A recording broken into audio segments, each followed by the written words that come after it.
আসসালামু আলাইকুম নমস্কাৰ। আজি আহিছিলোঁ পাঠান চাবলৈ আৰু পাঠান চিনেমাখনক লৈ যি বিতৰ্ক চলিছিল সেই বিতৰ্কটো অলৰেডি মানে পুলিচেতো চৰকাৰে বন্ধ কৰিলে আৰু এতিয়া পুলিচেও সেইখিনি ব্যৱস্থা লৈছে পাঠান চাবলৈ কাৰণে মানুহক, আৰু আপোনালোকেও চাবলৈ আহিব। আৰু পাঠানখন কেনেকুৱা হ'ল ৰিভিউ দি আছে, সকলোৱে দিব, চাই ল'ব। আপোনাৰ মই ভিডিঅ'ত দি আছোঁ আৰু মোৰ ফালৰ পৰাতো বহুত ভাল হৈছে। আপোনালোকেও আহিব চাবলৈ পাঠান।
ধুনীয়া হৈছে। কেনেকুৱা পাইছা পাঠান চাই? বঢ়িয়া লাগিছে, মজা লাগিছে।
কাৰণ আমি এটা সাধাৰণ ভিডিঅ' এডিট কৰোঁতে বহুত সময় লাগে বা কিমান কষ্ট হয় তো আমি নিজে বুজি পাওঁ।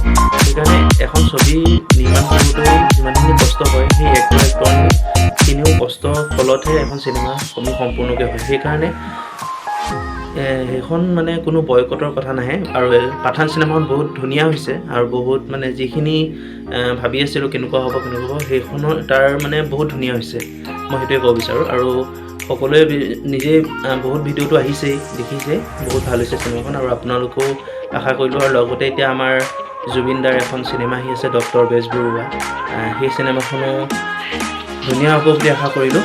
আৰু তাকে কৈ মই আৰু মোৰ ভিডিঅ'টো কেনেকুৱা লাগিল সকলোৱে এবাৰ জনাব।